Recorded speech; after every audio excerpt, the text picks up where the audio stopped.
Ramadan, Ramadan, Ramadan, Ramadan.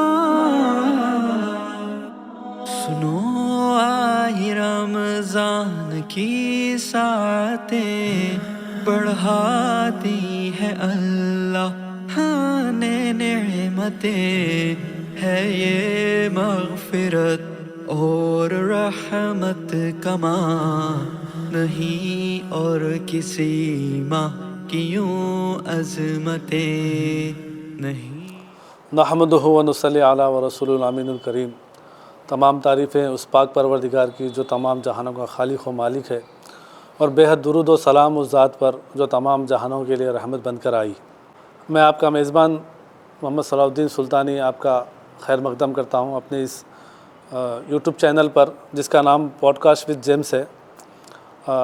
یہ میرا پہلا شو ہے، اور میرا ساتھ دینے کے لیے میرے کو ہوسٹ علی جناب عزیزم محمد اشفاق قادری عزیزی صاحب یہاں پر ہے۔ السلام علیکم ورحمۃ اللہ وبرکاتہ۔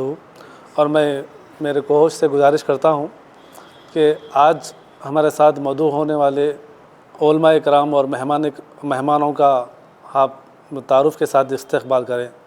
میں آگے کی نشست کے لیے اپنے کو ہوسٹ جناب اشفاق عزیزی صاحب سے گزارش کرتا ہوں کہ وہ اپنی مسند سنبھالیں۔ وعلیکم السلام ورحمۃ اللہ وبرکاتہ۔ جزاک اللہ خیر جناب صلاح الدین سلطانی صاحب۔ محترم ناظرین کرام، پوڈ کاسٹ وتھ جیمس کے پلیٹ فارم سے آپ حضرات ایک خوبصورت پروگرام ملاحظہ فرما رہے ہیں، جس کا عنوان ہے پوڈ کاسٹ رمضان اور ہم۔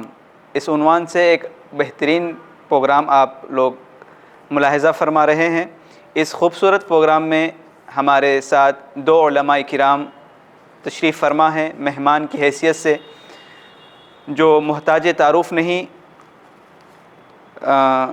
آج کے جو مہمان علماء کرام ہیں وہ حافظ قرآن بھی ہے، عالم دین بھی ہے، بالخصوص مفکر قوم و ملت بھی ہے، جو ملت کی اصلاح کی فکر میں ہمیشہ مصروف رہتے ہیں، اور خطیب ایسے کہ جب آپ محفلوں میں جلسوں میں خطاب فرماتے ہیں تو آپ حضرات کی باتیں سیدھا دلوں پر اثر کرتی ہیں۔ آپ کا انداز گفتگو لوگوں کے دلوں میں اتر جاتا ہے۔ آپ حضرات کی اجتماعی اور انفرادی کوششوں سے معاشرے میں انقلاب آنا شروع ہوا ہے۔ میری مراد حضرت العلامہ مولانا حافظ و قاری عبدالحمید قادری صاحب قبلہ ادام اللہ فیضہم العالیہ، اور حضرت العلامہ مولانا حافظ و قاری الحاج عارف الدین نقشبندی صاحب قبلہ حفظہ اللہ تعالی۔ میں اس خوبصورت پوڈ کاسٹ میں آپ حضرات کا دل کے انتہائی عمیق گہرائیوں سے استقبال کرتا ہوں۔ السلام علیکم ورحمۃ اللہ وبرکاتہ۔ وعلیکم السلام ورحمۃ اللہ وبرکاتہ۔ وعلیکم السلام ورحمۃ اللہ وبرکاتہ۔ آئیے اب مختصر سا تعارف کے بعد ہم سوال و جواب کی طرف بڑھتے ہیں۔ صاحب، سب سے پہلا سوال یہ ہے کہ رمضان کی وجہ تسمیہ کیا ہے؟ الحمدللہ نحمده ونستعینه ونستغفره ونعوذ باللہ من شرور انفسنا ومن سیئات اعمالنا، من يهده الله فلا مضل له ومن يضلله فلا هادي له، ونشهد ان لا اله الا الله وحده لا شريك له، ونشهد ان سيدنا ونبينا ومولانا محمدا عبده ورسوله، اما بعد فاعوذ بالله من الشيطان الرجيم، بسم الله الرحمن الرحيم، ان الله وملائكته يصلون على النبي يا ايها الذين امنوا صلوا عليه وسلموا تسليما، اللهم صل على سيدنا محمد وعلى اله وصحبه افضل صلواتك وعدد معلوماتك وبارك وسلم۔ بہت سب سے پہلے تو اللہ تبارک و تعالیٰ کا شکر ادا کرتا ہوں، اور اللہ کے پیارے نبی صلی اللہ علیہ وآلہ وسلم کی بارگاہ میں بھی شکر کے کلمات میں عرض کرتا ہوں کہ اللہ اور اللہ کے رسول صلی اللہ علیہ وآلہ وسلم کے صدقے اللہ تبارک و تعالیٰ نے رمضان المبارک کی آمد سے پہلے رمضان المبارک کی اہمیت اور اس کے ضروری مسائل پر